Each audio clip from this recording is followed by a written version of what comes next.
Hi everyone, welcome back. This is DeRoland Nixon from Nixon Disability Law, coming to you as part of our Veterans Month campaign, where we're sharing trivia and important data about veterans and the great way they have benefited our country, protecting our freedom, and how they impact our communities for the better. And we also have certain tips that we'll share regarding different aspects of VA disability, for example. Anyway, we're now in a section where we're talking about Congress and veterans. And we're going to lead off with a question I finished with last time. Can you guess when was the last time the United States government paid out a U.S. Civil War related VA disability benefit of any sort? And I'm actually not going to tell you right now. I'm going to tell you at the end of this one. Okay, great. So while you're thinking about that, we're going to talk about the 19th century. Okay, so in the 19th century, for much of the 19th century, a small staff based in Washington, D.C. administered veterans benefits for tens of thousands of people. How many claims are we talking about? And more importantly, how much money?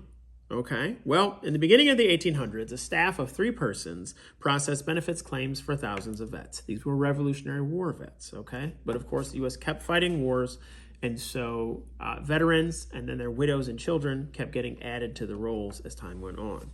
Okay, an increase in benefits led to an increase in staff. It's axiomatic. With more benefits to process and handle, more staff were needed. By circa 1835, a staff of 18 persons administered benefits payments for 40,000 veterans, widows, and children. At the time, as many of you may have suspected, all of these veterans were male, unlike today. Meanwhile, a series of congressional acts throughout the 19th century changed the name, the structure of the staff, or the location of the staff who managed these benefits payments, based on an act of Congress that was issued in 1849, or became law in 1849. From that point up until 1930, veterans benefits were administered within the Department of the Interior. Okay? So, here's the kicker. The U.S. Civil War changed everything.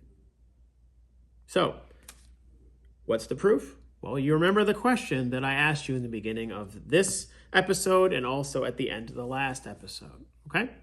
When was the last time the U.S. government paid a U.S. Civil War-related veterans benefit? And the answer is 2020. Exactly. The Civil War changed everything. Our next episode is devoted to the Civil War and the changes that it wrought or it made on veterans benefits payments. And not just the payments, the entire scheme would grow in a way that is recognizable today that had not been the case, arguably, before that. Stay tuned.